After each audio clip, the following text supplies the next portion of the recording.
A little bit about my background. I grew up in a very, very small town in Texas, really small. I'm just curious, who else here grew up in a small town? Anybody? Okay, this is how you know. If you go to the Dairy Queen in your town and you order a Blizzard, and one of the flavors you can choose from is either cornbread or Skol, you're from a small town. That's how you know. And I got to tell you, in that small town, we didn't have McDonald's, we didn't have Sonic. All we had was Dairy Queen, so I kind of got addicted to Dairy Queen. Even now when I travel, I'm going along, I see that big DQ sign. I got to pull in there, I got to get myself something. So the other day I was driving along, I saw the sign, I pulled in there, I ordered myself a Blizzard. The guy that made it for me was the manager. He was this big burly guy. As he handed it to me, he said, "Hey, you want a spoon?" I said, "Sure, what time you get off work?" But I learned a lot from growing up in a small town, and one thing I learned is this. People from small towns, they think and they act and they react differently to things than people from the city. Now, I'm not saying one's better or worse, but it's different. I'll give you an example. My mom. My mom grew up in that small town. She never left there. She was small town her whole life. One weekend, I bring a friend home from college to play golf. Friday night, this guy is coughing like crazy. Saturday morning, I go in my room to get my keys. I come back out. I look in the living room. My mom is medicating this guy. But she's not giving him cough syrup. Oh, no. My mom is giving this poor guy a laxative. So I pulled her in my room. I said, "Mom, what in the world are you doing?" She said, "Well, he had a bad cough. I want to know if I could help him." I said, "Yeah, but you gave him a laxative." She said, "I know, I didn't have any cough syrup."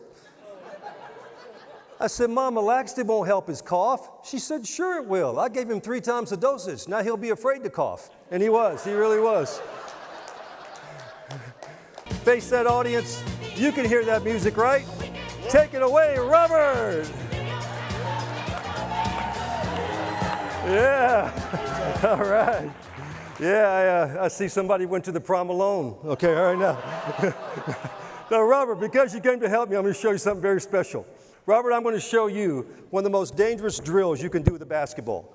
One of the most dangerous drills known to all of mankind with a basketball, please. Do not try this at home. Watch close, Robert. Ah! Ah! Your turn, Robert. Yeah, maybe not. Now, Robert, before you try this, a word of advice. It really does help if you yell, okay? Yeah. Because if you miss, you will yell. Believe me, all right now. Yeah. We're going to make it dramatic. You guys give him a drum roll. This is Robert, world's most dangerous basketball drill.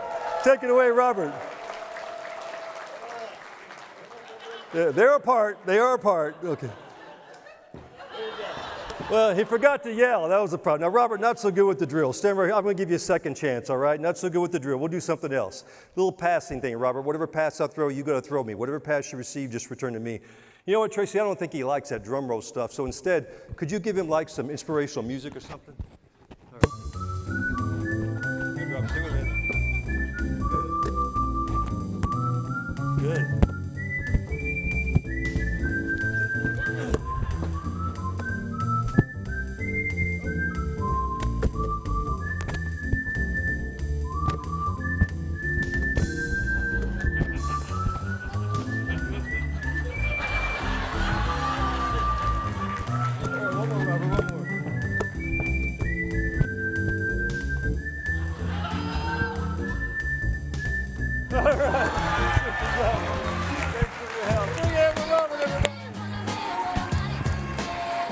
I brought you this apple. Now, Matt, I'm going to put this on top of your head. I want you to hold it like this. Both hands, you hold it. Don't let it fall off. Just like that. Hold it just like that. You hold it on the sides. Perfect, Matt. Just like that. Now, Matt, listen real close. This is the most dangerous thing I do. This has got to be done with absolute precision and accuracy, or one of us could get hurt, okay? I'll let you guess which one. All right, now you stay right there for me.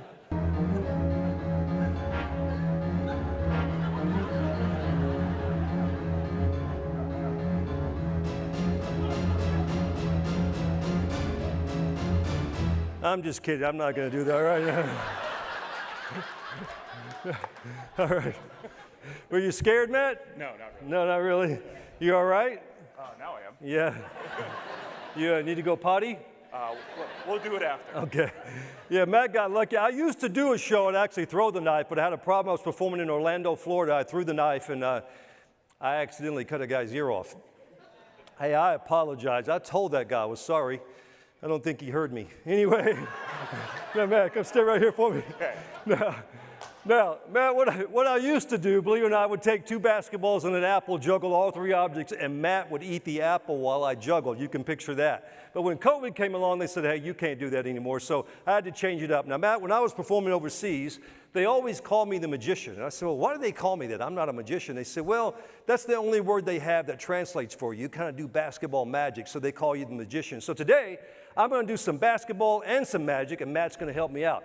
Now, the first thing I'm going to do, Matt, is I'm going to take these 2 handkerchiefs right here, and I'm simply going to tie them into a knot. Now, Matt, once I get these tied into a knot, I'm going to need both of my hands, and so are you, so I'm just going to put these right in the front of your shirt. You be real still. Don't let those come out. Hold it right there, just like that. Now, Matt, I'm going to get these basketballs spinning on these sticks, and I want you to hold it for me, all right? All right, here we go.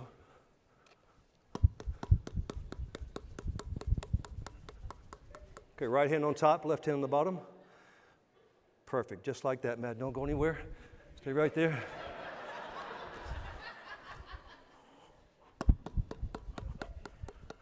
All right, hold this right here. All right, here's the magic. Get your cameras ready.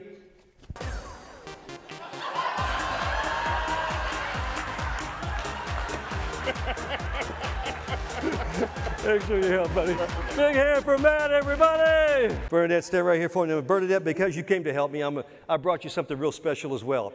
I brought you a container of Snack Pack vanilla pudding. Oh, that's my favorite. Is it? Don't get over emotional, all right now.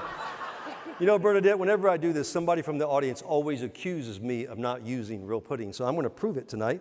I'm going to take the top off this. And I need an honest lady with an honest face. Okay, any lady. I'll work for this one, all right?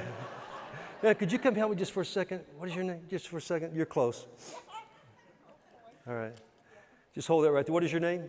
Cheryl. Cheryl, that's right, Cheryl. I didn't recognize you changed the dress, Cheryl. Cheryl, all right. Now, Cheryl, just go ahead and taste it and make sure it's real. Is that the real stuff? That's what the lady from the last presentation said. I used that top for her, too, all right? Now, Bernadette, hold this right here for me. Bernadette, if I needed you to, if I totally needed you to, could you eat that without a spoon? Yep. You could? Yeah. She didn't even hesitate, did she? No. I've done a lot of We'd like to see that. Go ahead. Really? No, I'm just teasing. I got a spoon for you. She was going to do that. Now, Bernadette, believe it or not, I'm going to take one of these basketballs over here, and I'm going to spin it right here on the tip of this spoon. I'm going to feed you the pudding. All you have to do is eat. That's all you got to do, all right? And I want to dedicate this song to some special people today. This song goes out to all the ladies here who can remember the 70s and the 80s. You'll know this song. All right, here we go, Jim.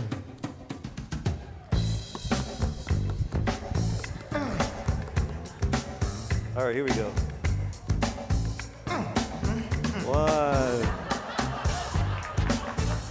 One more. All right, stay right there. You did such a great job tonight at eating the vanilla pudding. I have a very, very special surprise just for you. Intolerant. You're lactose intolerant. We're going to make this quick then. I'll do the jokes, okay? All right. I brought you something very special, something I'm sure that you're going to cherish for the remainder of your life. It's a picture of me. It's a very special picture, Bernadette. I'll tell you why. Take this picture, put it up in your room where the whole world can see it, and I promise you, you won't have any roaches in your house. All right, there you go. Give her a big hand. That's Bernadette. She did a great job. Thanks, Bernadette. You know, people often think that laughter at an event is just a bonus, a way to keep people awake, a way to fill space between slides. But I've learned something over the years. When people laugh together, walls come down, titles disappear, and for just a moment, we stop being roles and remember, we're human. And once that happens, real listening begins. Because the moments people remember the most aren't the slides, they're the moments they felt something. They remember how the room came alive. They remember who they shared the moment with. And most of all, they remember the message because it was delivered with connection and not just information. That's why this is more than a keynote. it's an experience that reminds us that sometimes the quickest way to engage the mind is through the heart, with a little laughter along the way.